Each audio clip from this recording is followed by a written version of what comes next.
Yo, what's good, ladies and gentlemen? It's your boy Patrick, aka Petty, aka Petty Freaking Clips, here again. We got an important video.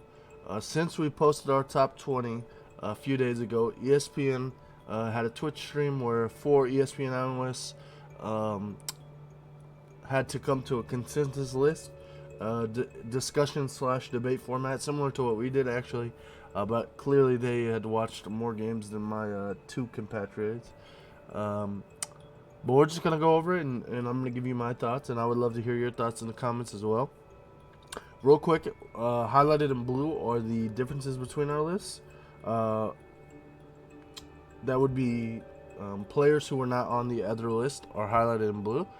So for ESPN's top 20, they had Ruler, BDD, Self-Made, Shie, and Reckless, who are missing from our list.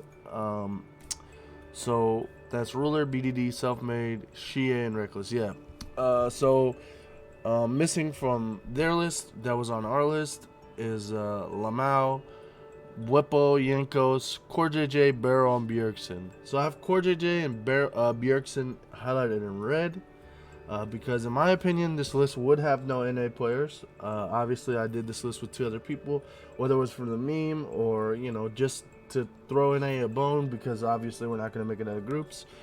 We did have 2 NA players on here. I highlighted them in red because, like I said, in my opinion, if those 2 were gone, 2 of these players would be on the list. And for me, that probably would, and obviously the order would be changed as well. I think Yankos is also a troll because he did have quite a poor split. I think G2 did carry him quite a bit. So if it was me, Bjerg, Core, JJ, and Yankos would be off the list.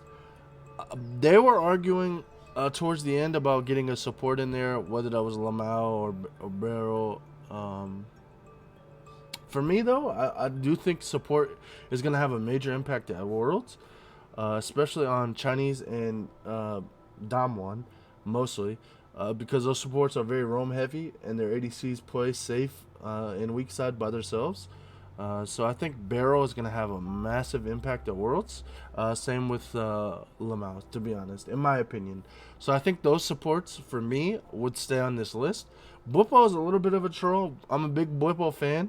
I've been watching him on the Super server before Worlds starts, and he's been doing pretty well against some of these high-level Worlds type matchups.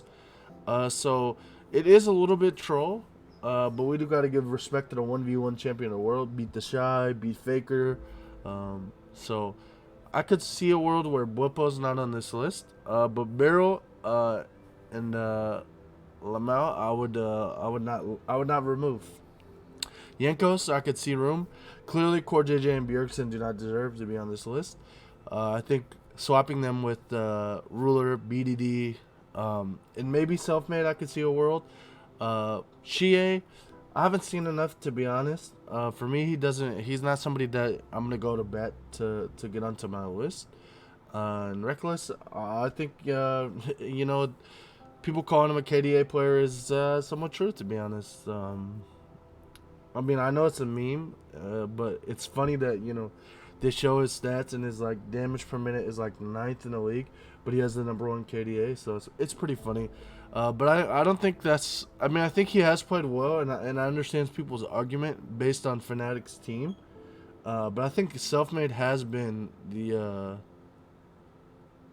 hard carry for that team, and I understand. Bwepo some games is kind of running it down, and people say Nemesis does the same thing, but I think Nemesis is actually underrated.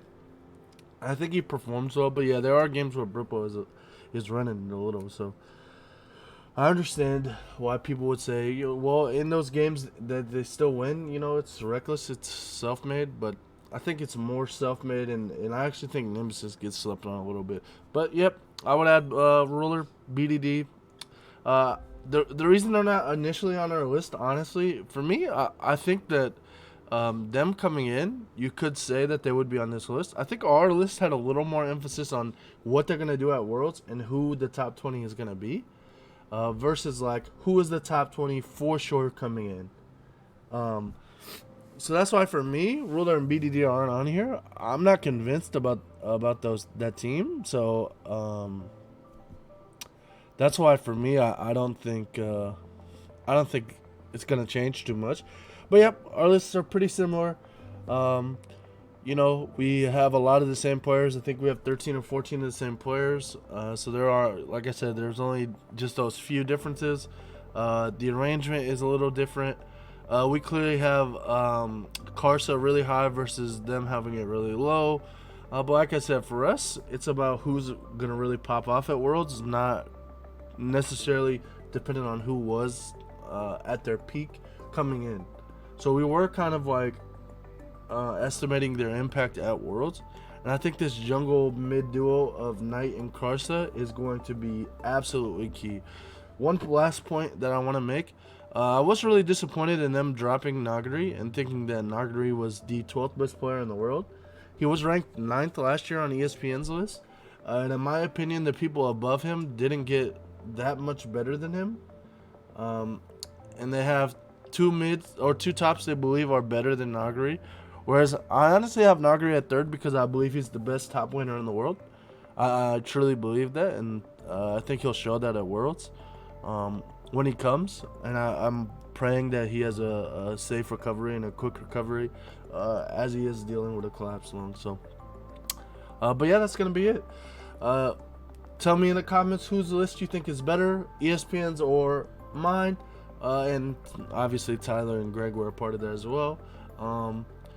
But yeah, those are the swaps I would make. I would keep the supports. I think support deserves to be on the list. I don't think it should be a list without support. So that's it. If you like the video, please make sure you like, comment, subscribe.